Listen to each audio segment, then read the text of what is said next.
Les échauffourées de Ardaya qui ont fait une nouvelle victime, un homme touché par un jet de pierre est décédé des suites de ses blessures. Les tensions entre jeunes Chamba et Mozabit se sont considérablement accrues ces dernières semaines. On compte 3 morts et 200 blessés depuis le mois dernier. Et pour en parler, nous avons avec nous le coordinateur du collectif Mozabit d'Europe, Monsieur Abdallah Zekri. Bonjour Monsieur Abdallah Zekri, vous qui êtes de tous les combats visiblement. Oui, bonjour. Écoutez, je suis de tout le combat. Malheureusement, j'aurais aimé que ce soit un autre combat. Mais pas un combat comme ça entre des gens du même pays, des mêmes origines, de la même culture, la même civilisation et la même religion.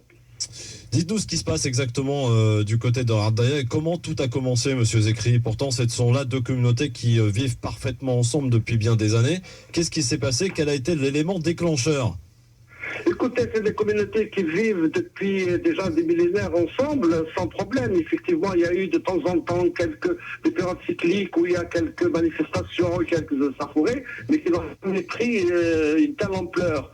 Ces événements ont commencé parce que la préfecture, c'est-à-dire la wilaya et puis la mairie de Gardaya avaient attribué des terrains, donc 50% si vous voulez à la communauté mozambicaine, 50% à la communauté Chamba, et puis bon, naturellement, d'autres personnes n'étaient pas contentes. Ces personnes sont rendues en mairie, en préfecture, pour manifester leur désaccord en disant pourquoi, etc. C'est un problème de partage de richesse, si l'on veut, hein. Et puis, c'est parti de là. Alors, quand on accuse les Chabna, attention, il faut être quand même un petit peu prudent, hein. Il y a beaucoup de Chabna qui soutiennent la communauté mozabite et qui vivent ensemble depuis des millénaires. Maintenant, il y a des jeunes, il y a des gens. Le Mzab était vraiment un pays où les gens vivaient en paix. Et puis, par la suite, il y a eu des gens qui sont venus, qui n'ont rien à voir avec les Chinois, les Mozabites qui sont venus s'installer. Conséquent, il y a des problèmes avec certains Chabna et avec d'autres. Mais dans cette histoire, ce que je regrette, c'est que l'État n'a pas pu gérer d'une manière convenable. Vous savez, un événement comme ça, normalement, les ministres de l'Intérieur auraient dû se déplacer en premier, pour essayer de voir ce qui se passe. Le Premier ministre est descendu, malheureusement, il n'a pas pu éteindre, comme on dit, le feu, et il a réuni tout le monde, il y a une commission désignée par lui pour essayer de terminer les causes. Alors, en gros, pour ne pas, si vous voulez, que ceux qui nous écoutent comprennent, il y a eu donc ce conflit. Malheureusement, dans ce conflit, il y a eu 3 morts. Vous êtes loin des chiffres de 200 blessés. Nous sommes actuellement à 800 blessés dans une situation grave. Hein, donc, dans le pronostic vital est un petit peu engagé. Et puis, partant de là, quand on voit, par exemple, comme ce que Baili Belhaj qui a été tué à coups de sabre, on est où? On est au temps des guerres de religion. Un autre Al Saïd qui est décédé hier, c'est vrai, vous dites qu'il a été blessé par jet de pierre. Non, moi j'ai des photos, j'ai des vidéos, il a été frappé et par la suite, il y a eu la police aussi qui a continué le travail. Il n'y a pas de problème là où il y a la gendarmerie, là où il y a la police, il y a des problèmes. Et là, ça ne peut pas, si des services de l'État prennent des positions pour les uns contre les autres, ça c'est inacceptable. Je prends par exemple aujourd'hui, j'ai eu le maire de Bélisgen ce matin, où les Mozabites ne peuvent pas descendre à Gardaya faire leur marché. Il y a des groupes qui les attendent. À Malika, également, dans une bourgade qui s'appelle Malika, là où vivent une minorité de Chabna, ce sont les Mozabites qui les protègent. Parce qu'ils disent que ce sont nos frères. Mais là où il y a une minorité Mozabite, ils sont attaqués. Il y a beaucoup de Mozabites qui ont quitté leur domicile, qui ont abandonné leur maison, parce que leur sécurité n'est pas assurée. Alors, il faudrait quand même qu'on arrête un petit peu et qu'on puisse un petit peu essayer de discuter, renouer le dialogue. C'est vrai qu'il y a eu des événements.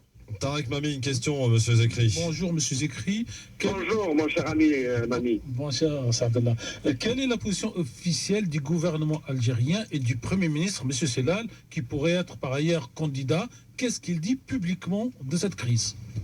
Écoutez, M. Sellal, lors d'un passage à Paris, quand il y a eu les événements de Guerrara où il y a mort, je lui ai posé la question.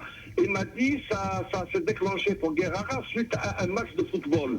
Bon, mais malheureusement, 10 jours après ou une semaine après, ça s'est déclenché ça a embrasé toute la vallée du Nzab. Donc ce n'est plus une question de match de football. Comme j'ai dit auparavant, M. Sellel est allé à Gardaïa, il a rencontré les religieux, aussi bien à Gardaïa qu'à Beni-Yezgen, il a discuté avec eux. Maintenant, vous savez, avant, on faisait venir les vieux, ils s'embrassaient, et puis, voilà, et puis ça se calme. Maintenant, il y a des jeunes qui ne veulent plus entendre parler, enfin, des anciens, et qui, naturellement, sont en train de mettre photo. Mais, vous savez, il y a des gens, alors, deux éléments. Ça, c'est le gouvernement qui le dit. Nous avons également, nous aussi, mené nos enquêtes. Il n'y a pas, contrairement à ce que disent certains qui veulent envenimer les choses, il n'y a pas de main étrangère, contrairement à ce qu'on dit. Par contre, il y a des gens là-bas sur place que ces troubles arrangent pour essayer de foutre un petit peu la pagaille à 2 mois, 3 mois d'élection. Ça, c'est le premier point. Le deuxième point, ce que beaucoup de gens ignorent, Gardaïa, le sud, qui était une ville, une région paisible, est devenu un carrefour de la drogue. Oui. C'est par là-bas où passent les grands trafiquants de drogue, etc. Est-ce qu'il n'y a pas également les intérêts des trafiquants pour essayer de créer des désordre afin qu'on ne s'occupe pas d'eux et qu'on les laisse agir? Oui. Il y a tout un tas de possibilités là-dessus, mais ce qui est inadmissible, c'est que les services de l'État doivent procéder à la sécurité des biens et des personnes. Il y a eu des maisons brûlées, ce sont des maisons mozabites. Il y a eu des commerces brûlés, ce sont des commerces mozabites. Il y a eu des morts, ce sont des morts mozabites, des blessés mozabites. De l'autre côté, il n'y a rien.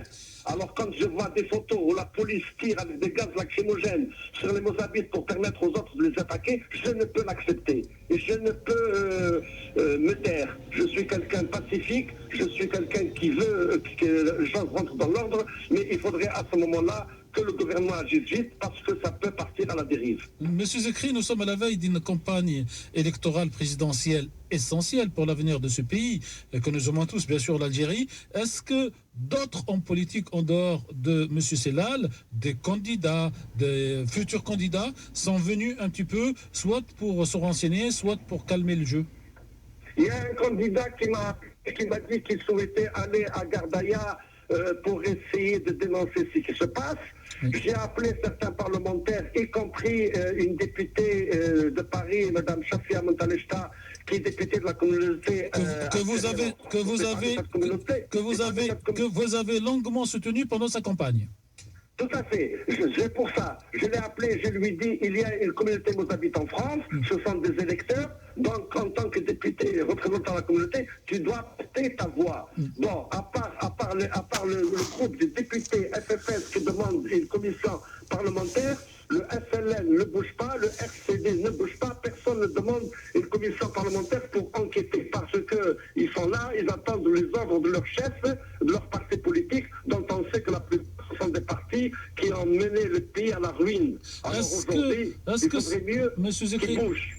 Monsieur Zekri, est-ce que ce genre de comportement de la classe politique algérienne, là on va quitter le gouvernement, monsieur Sellal, mais de la classe politique algérienne, fait que la communauté mozabite se sente délaissée par son pays et lui donne l'impression qu'elle ne fait pas partie de l'Algérie d'aujourd'hui?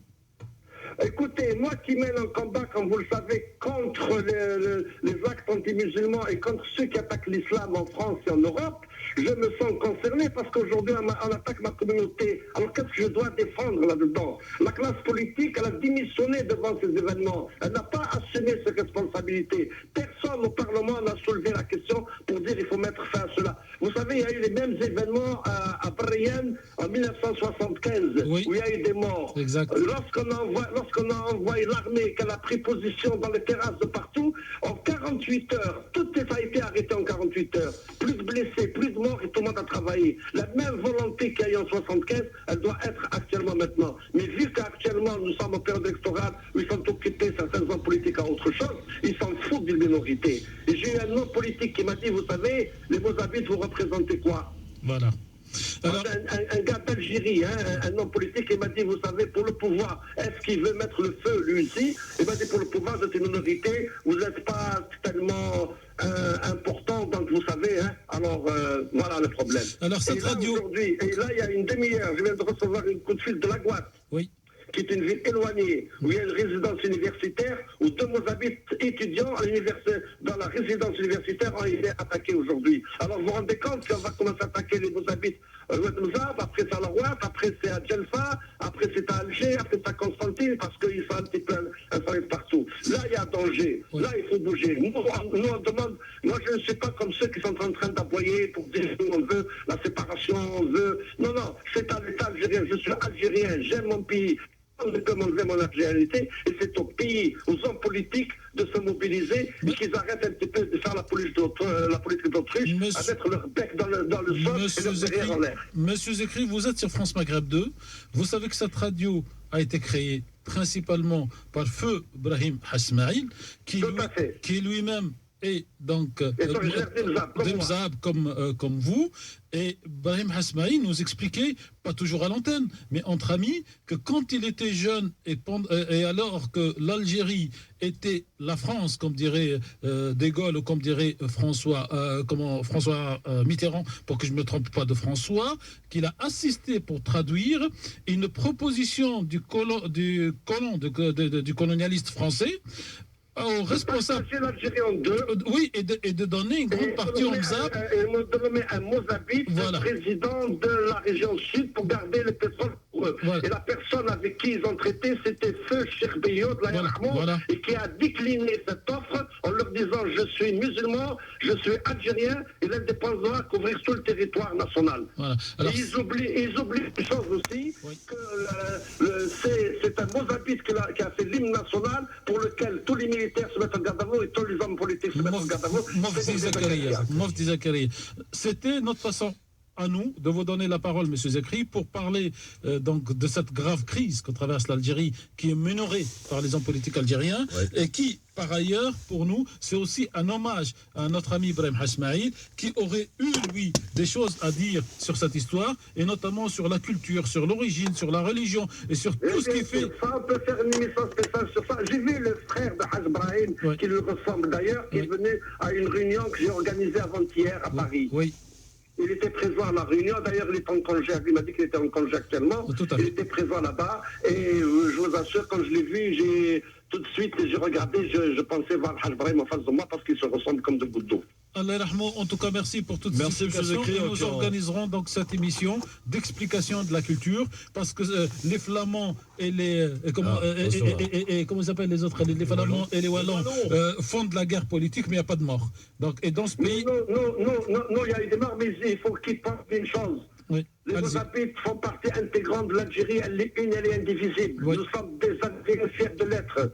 Alors qu'on arrête un petit peu ceux qui veulent diviser, qui veulent le faire, mais le pouvoir doit entendre notre voix et le pouvoir doit travailler avec ceux qui veulent ramener la paix et non pas choisir des bénévoles ou des gens qui ne connaissent rien au problème pour leur Dernière question, et en 30 secondes, dernière question en 30 secondes, la réponse s'il vous plaît, M. Zekri.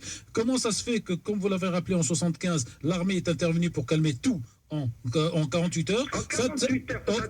Aujourd'hui, cette crise a manifestement plus d'un mois et demi et que l'armée ne descend toujours pas pour régler cette question comme elle l'a fait en 75. En 30 secondes, s'il vous plaît. Pourquoi? L'armée a agi sur instruction et ceux qui donnent les instructions, ils n'ont pas donné. Merci. Merci, M. Zekri. Je rappelle que vous êtes coordinateur du collectif des Mozabites en Europe.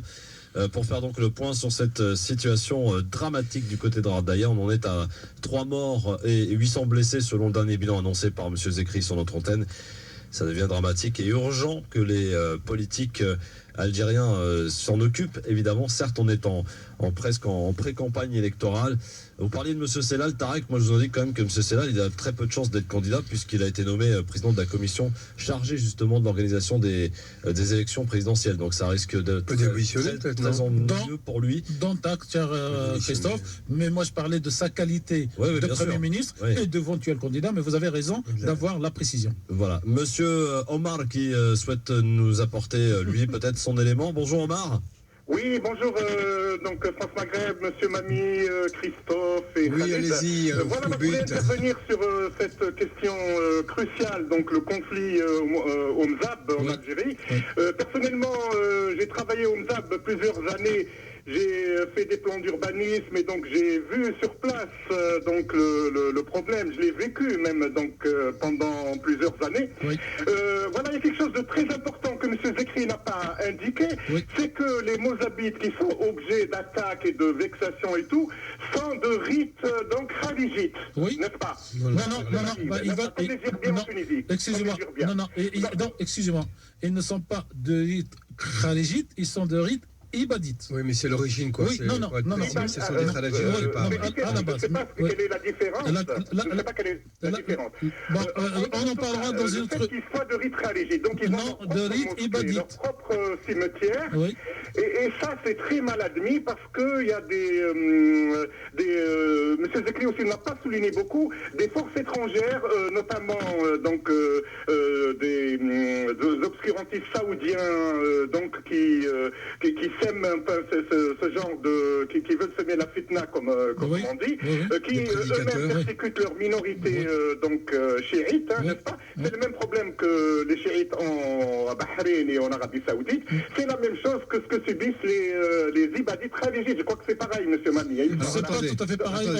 Je vous ferai une émission sur la différence entre les deux. Vous êtes en train de dire que des prédicateurs saoudiens seraient là-bas du côté du Ce qui a été Mzad. démenti par M. Zekri. Attendez, non, il n'a pas évoqué le sujet. Non. Si, il a dit qu'il n'y avait pas eu d'intervention étrangère. Il me semble qu'eux, ils ont formé des fanatiques qui sont allés faire des études religieuses en Arabie Saoudite. Ça, oui, bien sûr. Ça, c'est le Ils drame. sont revenus donc la tête pleine en disant mais ce ne sont pas des mzab. de Malikites, c'est pas des musulmans, comme ça. On les accuse, Oui, c'est ça. Donc ce ne sont pas les mzab. Les mzab sont victimes de ce discours religieux extrémiste. On a bien compris. Non, mais c'est un petit peu comme c'est ce qui se passe en Tunisie aujourd'hui, comme ce qui se passe avec les évangélistes. Merci beaucoup, Omar. C'est ce qui se passe avec les évangélistes en Kabylie. Donc il y a toujours des gens qui aiment bien la paix dans les ménages. Zekri a bien rappelé qu'il n'y avait pas d'ingérence étrangère selon lui. Non, c'est pas l'ingérence étrangère, c'est de l'ingérence religieuse avec des gens qui ont un discours extrémiste qui considèrent les ibadites comme étant hors de la religion musulmane. Il a parlé de gens que ça arrange, justement, ce qui se passe. Mais comme ça se passe en Syrie, quand vous dites ceux qui sont chiites, ceux qui sont de la confession de M. Assad ne sont pas musulmans, alaouites, ça c'est un discours qui malheureusement extrémiste dans tous ces pays-là. Donc moi, ce qui m'intéresse, c'est que fait le gouvernement algérien pour son peuple. Tout ça, c'est son peuple. Que font les candidats? Parce qu'ils vont se présenter pour tout le peuple. Et ce n'est pas parce qu'une partie de la population, par exemple, les ibadites en Tunisie, représentent moins de 2%. Pour l'instant, on n'a pas de précision sur les candidats, Tariq Mami. Le problème, c'est qu'on n'a pas de précision de qui va se présenter. Attendez, vous avez M. Rachid, vous avez Rachid Nekaz. Oui, mais ça pas annoncé publiquement. Mais on s'en fout, ça fait un an qu'il dit qu'il est candidat. Oui. Pourquoi il y a eu 17 dossiers retirés. Voilà tout ce que je peux vous dire. Non, mais je vous donne l'information à l'envers. Je n'attends pas d'être... Il n'y va pas en tant que candidat. Il y va en tant qu'homme politique.